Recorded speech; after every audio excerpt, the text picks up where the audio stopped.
പണത്തെ ആകർഷിക്കാൻ എങ്ങനെ സംസാരിക്കാം എന്ന് നമുക്ക് നോക്കാം.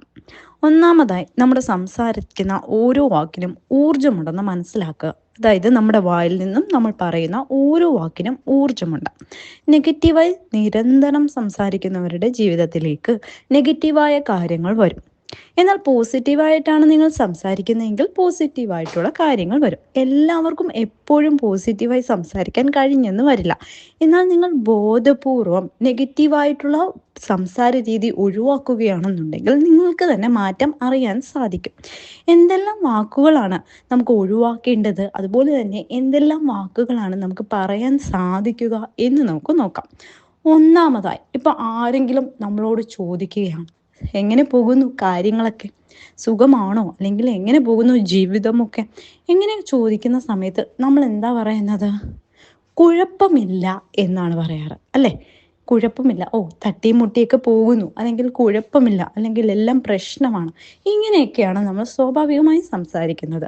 കുഴപ്പമില്ല എന്ന് നമ്മൾ സംസാരിക്കുമ്പോൾ അതിൽ തന്നെ ഒരു നെഗറ്റീവ് വേർഡ് ഉണ്ട്. ഏതാണ്? കുഴപ്പം എന്ന് പറയുന്നത്. അതുകൊണ്ട് തന്നെ അങ്ങനെ ചോദിക്കുകയാണെന്നുണ്ടെങ്കിൽ നിങ്ങൾ എങ്ങനെ സംസാരിക്കണം? എല്ലാം നന്നായി പോകുന്നു എന്ന് സംസാരിക്കണം. എല്ലാം നന്നായി പോകുന്നു എന്ന് സംസാരിച്ചു കഴിഞ്ഞാൽ ഈ ഒരു പ്രശ്നം നമുക്ക് ഒഴിവാക്കാം. അതുപോലെ തന്നെ നമ്മൾ ചില സാധനങ്ങൾ വാങ്ങും. അയ്യോ ഇത്രയും പൈസ ഞാൻ മുടക്കി, അയ്യോ എൻ്റെ കയ്യിൽ നിന്നും ഇത്രയും പൈസ പോയി, പൈസ പോയി, അല്ലെങ്കിൽ പൈസ ഞാൻ ചിലവാക്കി തുടങ്ങിയ വാക്കുകൾ ഉപയോഗിക്കേണ്ട. പൈസ പോയി എന്ന് പറയേണ്ട ആവശ്യമില്ല. നമ്മളൊരു സാധനം വാങ്ങുമ്പോൾ അതിനനുസരിച്ചിട്ടുള്ള പൈസ കൊടുക്കുകയാണ് ചെയ്തിരിക്കുന്നത്. അപ്പം അതിനനുസരിച്ചുള്ള സാധനം നിങ്ങൾ മേടിച്ചു കഴിഞ്ഞു, അപ്പൊ പിന്നെ പൈസ പോയി എന്ന് പറയേണ്ട കാര്യമില്ല. എപ്പോഴും പൈസ കയ്യിൽ നിന്ന് പോകുമ്പോൾ സന്തോഷിക്കുകയേ ചെയ്യാവൂ. അല്ലാതെ ഒരിക്കലും നിങ്ങൾക്കൊരു വിഷമമായി പൈസ ആർക്കും തന്നെ കൊടുത്ത് ഒരു സാധനവും വാങ്ങാൻ പാടില്ല. അതുപോലെ തന്നെ നിരന്തരം കംപ്ലൈൻറ്റ് ചെയ്യുക.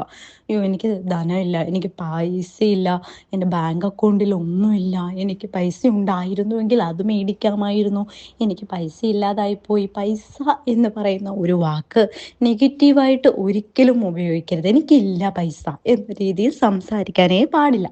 എനിക്ക് പൈസയുണ്ട്, എനിക്കുണ്ട് പൈസ, എൻ്റെ ആവശ്യങ്ങൾക്കെല്ലാം എനിക്ക് പൈസയുണ്ട് എന്ന രീതിയിൽ വേണം സംസാരിക്കുവാൻ. എനിക്ക് പൈസയുണ്ട്, എൻ്റെ കയ്യിൽ പൈസയുണ്ട്, ഞാൻ ആഗ്രഹിക്കുന്നത് എന്തും മേടിക്കുവാൻ എനിക്ക് പൈസയുണ്ട് എന്ന രീതിയിൽ സംസാരിക്കുക. ഈവൻ നിങ്ങളുടെ കയ്യിൽ ഇല്ലെങ്കിൽ പോലും ഇങ്ങനെ തന്നെ സംസാരിക്കുക. അതുപോലെ തന്നെ മറ്റൊരു ഒഴിവാക്കേണ്ട കാര്യമാണ് പൈസയെ ബഹുമാനിക്കാതിരിക്കുക. ഒരു പക്ഷെ നിങ്ങളുടെ കയ്യിൽ വെറും നോട്ട്, 10 രൂപ നോട്ടായിരിക്കും ഉണ്ടാവുക, അതിപ്പം ചുരുട്ടി പേഴ്സിൽ വെക്കുന്ന ഒരു പ്രവണതയുണ്ട്. എന്നാൽ അങ്ങനെ ചെയ്യാൻ പാടില്ല. അങ്ങനെ ചെയ്യുന്നതും നമ്മളുടെ ജീവിതത്തിൽ നിന്ന് പൈസ ഇറങ്ങി പോകാൻ കാരണമാവും. അതുകൊണ്ട് തന്നെ വളരെയധികം ബഹുമാനത്തോട് വേണം പൈസ എപ്പോഴും നോക്കി കാണാനുള്ളത്. പൈസ ആർക്കെങ്കിലും കൊടുക്കേണ്ടി വന്നു കഴിഞ്ഞാൽ വളരെ സന്തോഷത്തോടു കൂടി കൊടുക്കുക.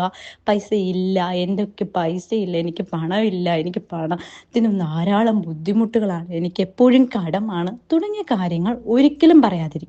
എനിക്ക് കടം എന്ന് പറയുന്ന വേർഡ് തന്നെ യൂസ് ചെയ്യാതിരിക്കുന്ന നിങ്ങൾക്ക് തന്നെ മാറ്റം അറിയാൻ പറ്റും. കടം എന്ന് പറയുന്ന വേർഡ് വളരെയധികം നെഗറ്റീവായിട്ടുള്ളൊരു വേർഡാണ്.